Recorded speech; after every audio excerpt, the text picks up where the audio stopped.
સુરતમાં ફરી ડિજિટલ માફિયાઓ લૂંટ ચલાવે તે પહેલાં આજે સાયબર ક્રાઇમે તેઓની બાજી પલટી નાખી છે।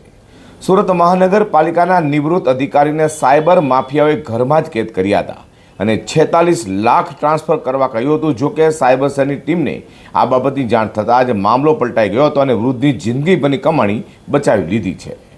સુરતમાં પોતાના જ ઘરમાં 72 કલાક સુધી વિડીયો કોલ પર ડિજિટલ એરેસ્ટમાં રહેલા સુરત મહાનગરપાલિકાના નિવૃત્ત એક્ઝિક્યુટિવ એન્જિનિયર અમિત દેસાઈને સુરત સાયબર ક્રાઇમ પોલીસે ફિલ્મી અંદાજમાં રેસ્ક્યુ કરી તેમની જીવનભરની કમાણીના 46 લાખ બચાવી લીધા હતા।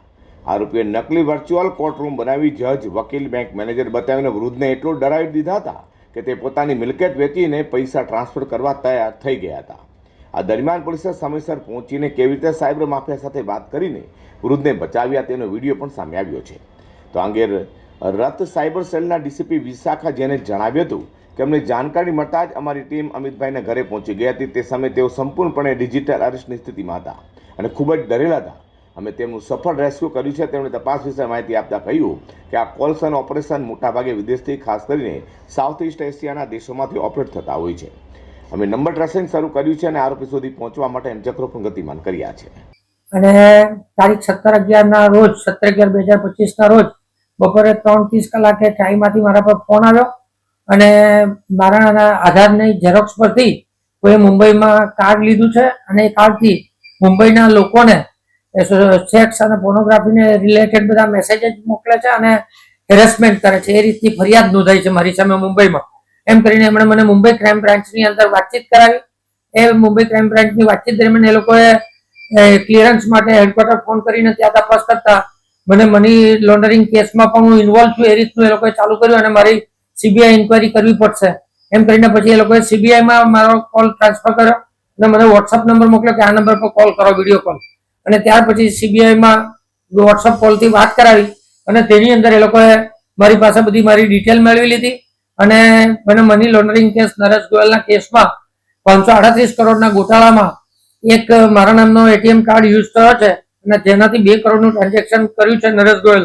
એ રીતની આખી સ્ટોરી બનાવી એ લોકોએ અને ત્યાર પછી એ લોકોએ મારી સામે બીજે દિવસે ઈડીનું ટ્રાન્સફર મારું ધરપકડ એરેસ્ટ ઓર્ડર કાઢ્યો અને મને બધા ડોક્યુમેન્ટ્સ મોકલ્યા અને પછી એમાંથી બચવા માટે એવું કીધું કે બપોર પછી કોર્ટ સમક્ષ વિડીયો કોલથી હાજર રહેવાનું રહેશે।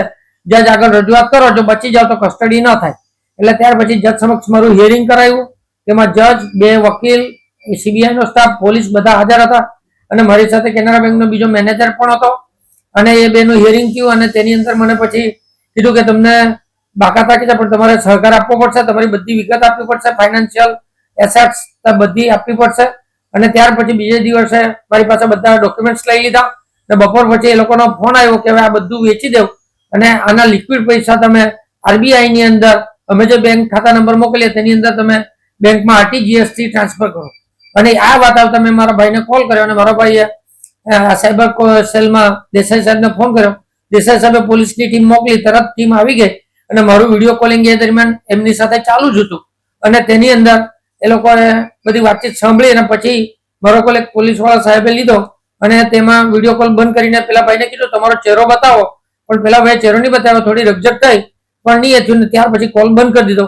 પછી અમે સાયબર સેલ ઓફિસે આવ્યા, મેડમને મળ્યા અને સાહેબને મળીને બધો મારા કેસની ડિટેલ આપી અને તપાસ ચાલુ કરી સાહેબ।